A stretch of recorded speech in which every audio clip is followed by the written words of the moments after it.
Magandang gabi, pambungad sa ating newscast.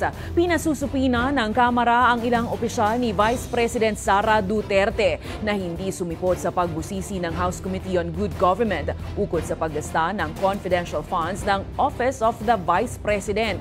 Isa sa mga ibinunyag ng Commission on Audit ay ang multi-million peso pondo ng OVP para sa safe houses na nagasta sa loob lamang ng ilang araw.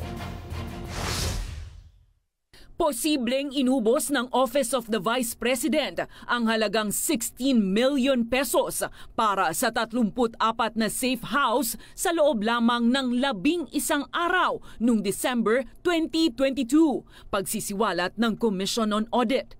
Paliwanag ng COA sa pagdinig sa Kamara, batay ito sa acknowledgement receipts. Para sa 11 days, yung 500,000 para sa isang safe house.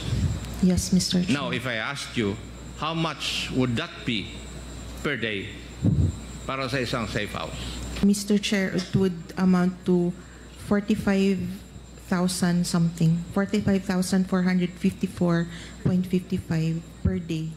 Isa sa mga resibo ay para umano sa isang safe house na binayaran ng OVP ng halos 1 milyong piso sa loob lamang ng 4 na araw. Magkano po lumalabas yun in 4 days?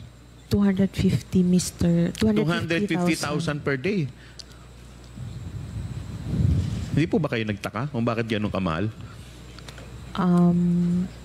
Wala Hindi po naman kayo nagtaka?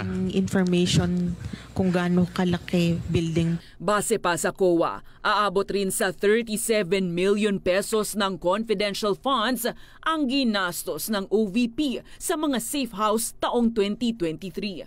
Kabilang dyan ang aabot sa 840,000 pesos kada araw na gastos sa pagkain at gamot para sa mga informant sa loob ng halos 2 buwan. Nakakagulat lang kasi sa 840,000 po, parang grabe namang, sa dami naman pong pinakain nito in a day.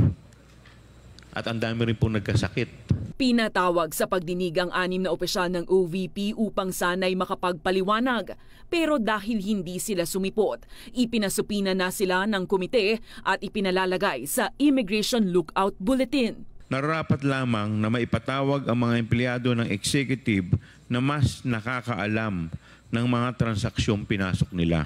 Una nang sinabi ni House Majority Leader Manuel Jose Dalipe na posibleng managot si Vice President Sara Duterte sa kasong graft kung hindi niya maipaliliwanag ang naging paggastos ng kanyang opisina. Inaasahan namang tutugon ng Vice Presidente ukol sa issue sa isang press con bukas, araw ng Biyernes.